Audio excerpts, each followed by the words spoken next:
Welcome back to the Challenger podcast. We are going to extend last week's conversation, the good, the bad, and the ugly, about the Enneagram 8. It was so popular and had so many people reaching out requesting to do the other 9 types on the Enneagram. Based on your feedback, we're going to talk about the good, the bad, and the ugly of the Enneagram 9 today. So let's just dive right in. If you're new to the Enneagram, it is a helpful tool that provides a mirror for you to take a look at your shadow. So let's dig in. Let's talk about the good side of the Enneagram 9 in relationships first. Enneagram 9s have a calm and grounding presence. They bring stability and peace to relationships, and they don't escalate conflict easily and often diffuse tension just by being present. Their presence also helps partners feel safe and at ease. Additionally, Enneagram 9s are very easygoing and adaptable. They're oftentimes low maintenance in so many ways.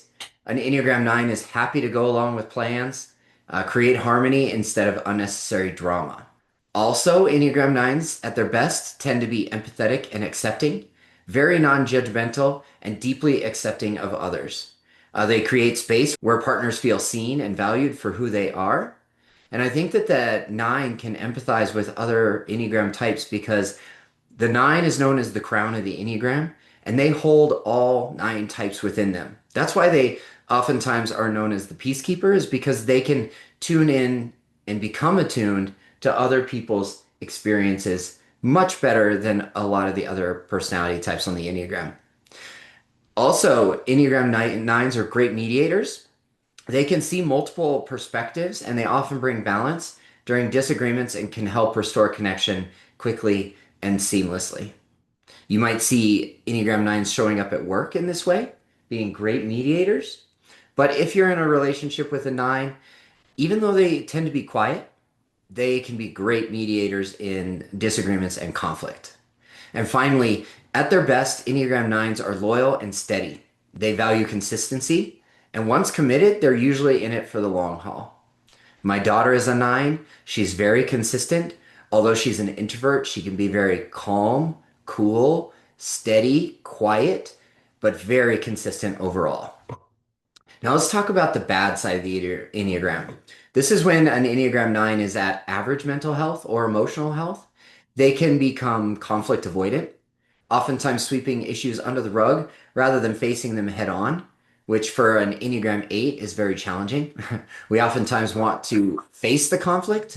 And if in a relationship with an Enneagram 9, this can leave their partner frustrated since problems don't get resolved when they're not at their best. Enneagram 9s tend to have indecisiveness at average mental health and emotional health. They may struggle to assert their preferences, which puts the burden of decision making entirely on their partner. And I can relate to that a lot because as an Enneagram 8, I am very decisive. I want to take action quickly once the decision has been made, and I do not stop until it is a complete project. Last week, I talked about remodeling our bathroom on the first floor, and it took me 2 days, but I was going to finish it in 2 days.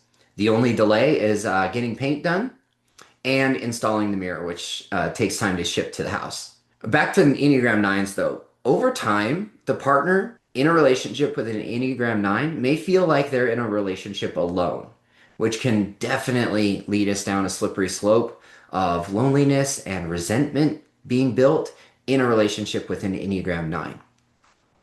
Additionally, they have a little bit of passive resistance in their tendencies. Instead of saying no directly, a 9 might agree on the surface, but then procrastinate, stall, or disengage. That could really rub an Enneagram 8 the wrong way because we like transparency and we like saying how it is. So it's very hard for an 8 to relate to this passive resistance of a 9 in relationship. This creates hidden tension and confusion with all 9 types on the Enneagram, but mostly it's to the detriment of the Enneagram 9. It's a defense mechanism. It's their shadow starting to show up in a relationship when they can't say no directly.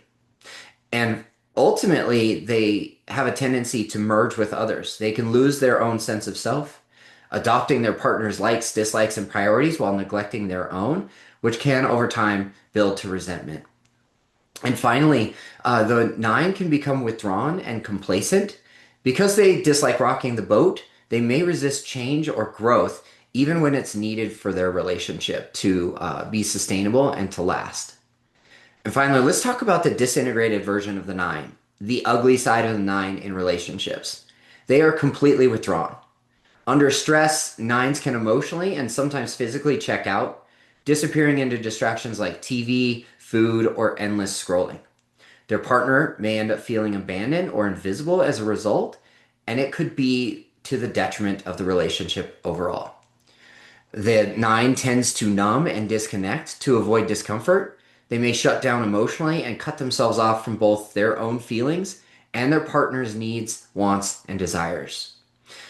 At their worst, they tend to have passive aggressive behavior.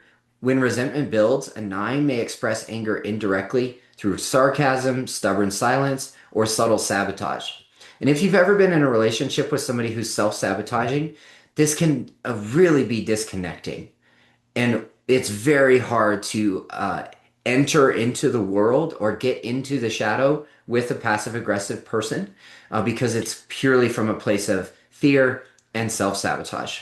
At their ultimate worst, they have a tendency to erase themselves. In extreme cases, a nine can so thoroughly neglect their own identity and their own voice that the relationship feels one sided or hollow. It could almost feel like you're talking to a wall.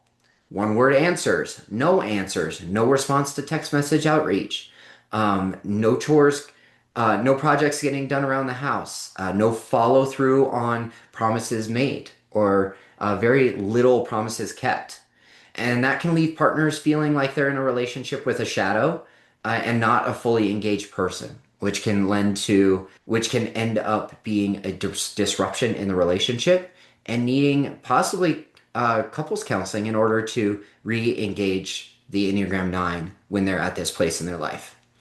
And lastly, they tend, much like the 8, to have explosive anger when the pressure builds up so much that they cannot hold it inside anymore.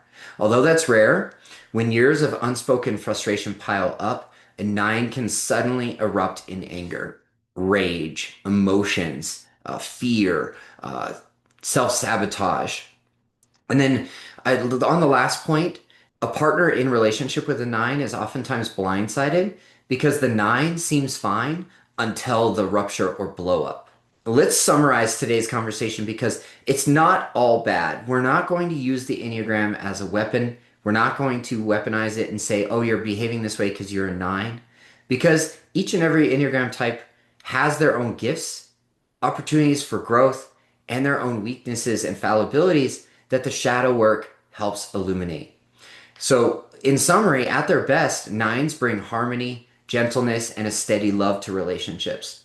But when they lean into avoidance and numbing out, the relationship can feel stagnant or disconnected for their partner. The opportunity for growth for a 9 is about finding their voice, engaging conflict directly, and realizing their presence truly matters in the relationship. If you're looking for support as an Enneagram 9, I'm happy to help guide you through what this really looks like for your individual situation and your own personal relationship with others. Until next week, this is Dave Glazer in Fort Collins, Colorado, wishing you health and happiness wherever you're at in the world. I'll talk to you soon.